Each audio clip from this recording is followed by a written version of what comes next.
പരിശുദ്ധ പരമദിവ്യകാരുണ്യത്തിന് എന്നേരവും ആരാധനയും സ്തുതിയും പോഴ്ചയുണ്ടായിരിക്കട്ടെ.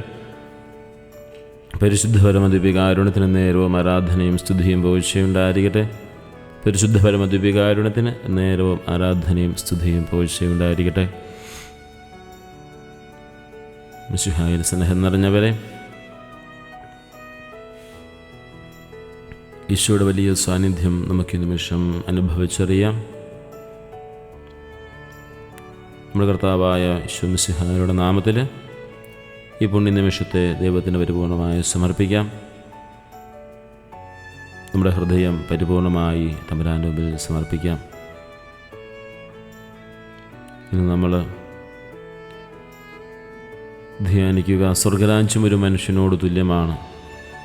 അവൻ യാത്ര പോകാനൊരുങ്ങിയപ്പോൾ തൻ്റെ ദാസന്മാരെ വിളിച്ച് തൻ്റെ ദാസന്മാരെ അവന് 1 മുതൽ 5 വരെയുള്ള താലന്തുകൾ ഏൽപ്പിക്കുകയാണ്. ആ വലിയ ധ്യാനത്തെ, വചനഭാഗത്തെ നമുക്ക് ഇന്ന് ധ്യാന വിഷയമാക്കാം. പ്രിയപ്പെട്ടവരെ, നമുക്ക് വലിയൊരു കഥ പോലെ നമ്മുടെ മനസ്സിൽ തങ്ങി നിൽക്കുന്ന ഒരു വചനഭാഗമാണല്ലോ താലന്തുകളുടെ ഉപമ. എങ്കിലും ഇതൊക്കെ നമ്മുടെ ജീവിതം തന്നെയാണ് എന്ന് നമുക്ക് മനസ്സിലാക്കാനായി സാധിക്കുന്നുമുണ്ടല്ലേ. ദൈവം ഈ ലോകത്തിലേക്ക് വരുമ്പോൾ വെറും കൈയോടെയല്ല നമ്മളെ വിടുന്നത്. ഓരോരുത്തർക്കും അവൻ എന്തെങ്കിലും ഒരു കൈമുതലായിട്ട് നൽകിയിട്ടുണ്ട്. ആ പ്രത്യേകമായ കഴിവുമായിട്ടാണ് നമ്മളിപ്പോൾ ഇവിടെ ആയിരിക്കുക. ആ കഴിവ് എങ്ങനെ ഉപയോഗിക്കണമെന്ന് ഈശോ നമുക്ക് പഠിപ്പിച്ചു തരും. കർത്താവിൻ്റെ സുവിശേഷത്തിൽ നമ്മൾ പറയുന്നതാണ്, ഒരു യജമാനനെ കുറിച്ചാണ്. അവൻ യാത്ര പോകുമ്പോൾ തൻ്റെ 3 ദാസരെ വിളിച്ച് തനിക്കുള്ളത് വിഭജിച്ച് കൊടുക്കുകയാണ്. ഒരുവന് 5, മറ്റൊരുവന് 3, മറ്റൊരുവന് 2, 1 അങ്ങനെ കൊടുക്കുകയാണ്. 3-ാമത്തെ ആളിനെ നമ്മൾ കൂടുതൽ ശ്രദ്ധിക്കുകയാണ്. അവന് കിട്ടിയത് ഒരേ ഒരു താലന്ത്. അവനെന്ത് ചെയ്തു എന്നുള്ളതാണ് പറയുന്നത്. അവൻ ഭയന്നു, പേടിച്ചു പോയി. എന്നിട്ട് അവൻ മനസ്സിൽ പറഞ്ഞു, ഞാനിത് മണ്ണിൽ കുഴിച്ചിടും. പലപ്പോഴും നമ്മുടെയൊക്കെ ജീവിതത്തിൽ അതാണ്. നമുക്ക് ലഭിച്ചിരിക്കുന്ന കഴിവുകളെ പലവിധത്തിലുള്ള ഭയം കാരണം ഉപയോഗിക്കാൻ പറ്റുന്നില്ല. ഭയപ്പെടുന്നു, പേടിക്കുന്നു, മനസ്സിൽ നമ്മൾ തീരുമാനമെടുക്കുന്നു, ഞാൻ ചെയ്താൽ തെറ്റിപ്പോകുന്നു, എല്ലാവരും വഴക്ക് പറയുന്നു, ഒന്നും ശരിയാവുന്നില്ല. ഇങ്ങനെ പറഞ്ഞ് പലപ്പോഴും നമ്മൾ മടിയരായി, അലസരായി, അല്ലെങ്കിൽ അസ്വസ്ഥരായി, ഭയത്തോടു കൂടിയായിരിക്കുകയാണ്. യജമാനൻ അവനെ വിളിക്കുന്ന നമുക്കറിയാം. തിരിച്ചു പറയുമ്പോൾ ദുഷ്ടനും മടിയനുമായ ദാസൻ എന്നാണ് വിളിക്കുന്നത്. പ്രിയപ്പെട്ടവരെ, ഇത് കേട്ട് നമ്മളാരും ഭയപ്പെടേണ്ട ആവശ്യമില്ല. പക്ഷേ ഈശോയോട് നമ്മൾ ചോദിക്കുന്നൊരു ചോദ്യം വളരെ ലളിതമാണ്. ഞാൻ നിനക്ക് തന്ന സമയം, ഞാൻ നിനക്ക് തന്ന ആരോഗ്യം, ഞാൻ നിനക്ക് തന്ന കഴിവുകൾ, നിനക്ക് തന്ന ഓരോ കാര്യങ്ങളും നീ എങ്ങനെ ഉപയോഗിച്ചു? അതിനെ വളർത്തിയോ? എനിക്കൊരു കഴിവുമില്ല എൻ്റെ സഹോദരാച്ച എന്ന് പറയുന്ന അത് തെറ്റാണ്. ഈശോ നമ്മുടെ പ്രാപ്തിക്കനുസരിച്ച് തന്നിട്ടുണ്ട്. അത് 5 തന്നിട്ടില്ലെന്നുള്ളതായിരിക്കും. 5 താലന്ത് തന്നിട്ടുള്ള അയൽപക്കത്തുള്ള വ്യക്തിക്ക്, നമ്മുടെ കൂട്ടുകാരൻ ഒരു പക്ഷേ 5 താലന്തായിരിക്കും നൽകിയിരിക്കുക. പക്ഷെ നമ്മുടെ പ്രാപ്തിക്കനുസരിച്ച് ദൈവം തന്നിട്ടുണ്ട്. ചിലപ്പോൾ 1 താലന്തേ തന്നിട്ടുണ്ടാവും. ആ താലന്തിനെ നമ്മൾ വെളിച്ചത്ത് കൊണ്ടുവരണം. ആ കഴിവിനെ, ആ ഒരു സാധ്യതയെ നമ്മൾ മറ്റുള്ളവരുടെ മുമ്പിൽ വയ്ക്കണം. മറ്റുള്ളവർ സ്വീകരിക്കാതിരിക്കുകയോ അംഗീകരിക്കാതിരിക്കുകയോ ഒന്നും അല്ല ഇവിടെ പ്രശ്നം. നമ്മളത് ചെയ്തോ ഇല്ലയോ എന്നുള്ളതാണ്. നമ്മൾ വെറുതെ ഇരിക്കുന്ന ഈശോയ്ക്ക് ഇഷ്ടമില്ല. അതും പിശാചിൻ്റെ വലിയൊരു കെണിയാണ്. പലപ്പോഴും നമ്മൾ പരാജയപ്പെടുമോ എന്ന് പേടിച്ച് തുടങ്ങാതിരിക്കും. പക്ഷേ ഈശോ പറയുന്നു, ഭയം കളഞ്ഞ് ഞാൻ നിനക്ക് തന്ന ആ കൊച്ചു കഴിവിനെ നീ ഒന്ന് ഉപയോഗിക്കുക. ഉപയോഗിക്കാതെ കുഴിച്ചിടുന്നതാണ് ഏറ്റവും വലിയ തെറ്റ്. അതുകൊണ്ട് ഈ നിമിഷം മുതൽ കർത്താവിൻ്റെ തിരുസന്നിധിയിലായിരിക്കുന്ന നമ്മൾ ചിന്തിക്കുക, നമുക്ക് തന്ന കഴിവുകൾക്ക് നമ്മൾ കണക്ക് കൊടുക്കേണ്ട ഒരു ദിവസമുണ്ട്.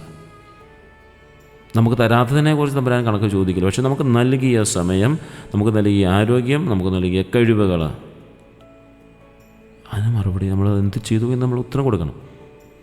അതുകൊണ്ട് അലസരാകാതെ, മടിയരാകാതെ, നല്ല ചിന്തകളോടെ ഈശോയുടെ മുമ്പിൽ നമുക്കായിരിക്കാൻ ആയിരുന്നപ്പോൾ നമുക്ക് പ്രത്യേകം പ്രാർത്ഥിക്കാം. ഈശോയെ, തീവ്രമായി ഞങ്ങൾക്ക് നൽകുന്ന കഴിവുകളെ ഉപയോഗിക്കുവാൻ, നന്മയ്ക്കായി ഉപയോഗിക്കാൻ ഞങ്ങളെ പഠിപ്പിക്കണമേ. നമുക്ക് ഓരോരുത്തരും കിട്ടിയ എത്ര കഴിവുകൾ നമ്മൾ പാഴാക്കി കളയുന്നു. ഇനിയുള്ള സമയമെങ്കിലും അതൊന്നും പാഴാക്കി കളയാതിരിക്കാൻ വേണ്ടി പ്രത്യേകം പ്രാർത്ഥിക്കാം. പരാജയപ്പെടുന്ന ഭയം കാരണം തുടങ്ങാൻ മടിച്ചിരിക്കുന്ന എല്ലാ കാര്യങ്ങളും ഈശോയ്ക്ക് നമുക്ക് സമർപ്പിക്കാം. പരാജയപ്പെടുമെന്ന് ഓർത്ത് ഭയപ്പെട്ടിരിക്കുന്ന എല്ലാ കാര്യങ്ങളും ഈശോയ്ക്ക് സമർപ്പിക്കാം. ഈശോയെ, നീ ഞങ്ങൾക്ക് നൽകിയ കഴിവുകൾ ഞങ്ങളെ തന്നെ, അതൊരു സാധ്യതയാണ്, ഞാനാകുന്നൊരു സാധ്യതയുണ്ട്. ഈശോയെ, ആ സാധ്യതയെ നിന്റെ മുമ്പിൽ ഞാൻ വയ്ക്കുകയാണ്, പരിപൂർണമായി എന്നെ തന്നെ സമർപ്പിക്കുകയാണ്. ഈശോയെ, നിൻ്റെ ഇഷ്ടത്തിനനുസരിച്ച് എന്നെ ഉപയോഗിക്കണമേ. പ്രിയ സഹോദരരെ, നമുക്ക് സന്തോഷത്തോടെ ആയിരിക്കാം.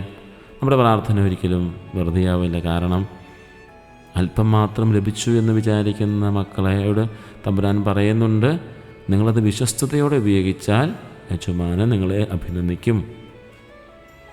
നമ്മുടെ വിശ്വാസമാകുന്ന താലന്ത് എത്രമാത്രം നമ്മൾ ഉപയോഗിക്കുന്നുണ്ട്.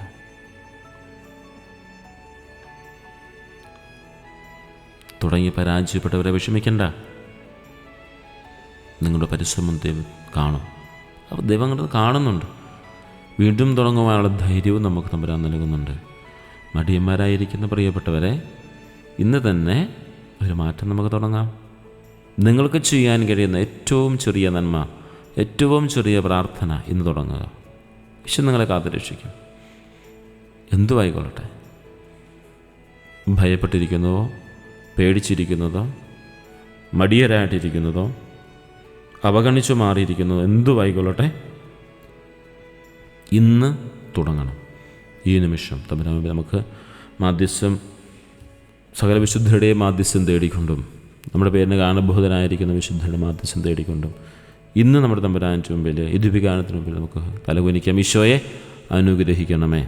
നീ ഞങ്ങൾക്ക് നൽകിയിരിക്കുന്ന കഴിവുകൾ, നീ ഞങ്ങൾക്ക് നൽകിയിരിക്കുന്ന സമയം, നീ ഞങ്ങൾക്ക് നൽകിയിരിക്കുന്ന ആരോഗ്യം, ചിന്തിക്കാനുള്ള കഴിവ്, സംസാരിക്കാനുള്ള, ഇങ്ങനെ എല്ലാം അത് നല്ലതിന് ഉപയോഗിക്കുവാനായിട്ട്, ഭയമില്ലാതെ, പേടിയില്ലാതെ, മറ്റുള്ളവരെന്ത് കരുതുമെന്ന് ഉള്ള ചിന്തയോ പരിഭവമൊന്നും ഇല്ലാതെ ആ കഴിവുകളെ ഉപയോഗിക്കുവാനുള്ള കൃപ നൽകണമേ.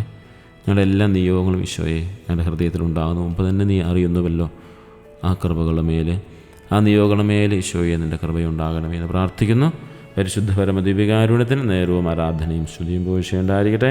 പരിശുദ്ധ പരമദിവ്യകാരുണ്യത്തിന് നേരവും ആരാധനയും സ്തുതിയും പോഴ്ചയുണ്ടായിരിക്കട്ടെ. പരിശുദ്ധ പരമദിവ്യകാരുണ്യത്തിന് നേരവും ആരാധനയും സ്തുതിയും പോഴ്ചയും ഉണ്ടായിരിക്കട്ടെ.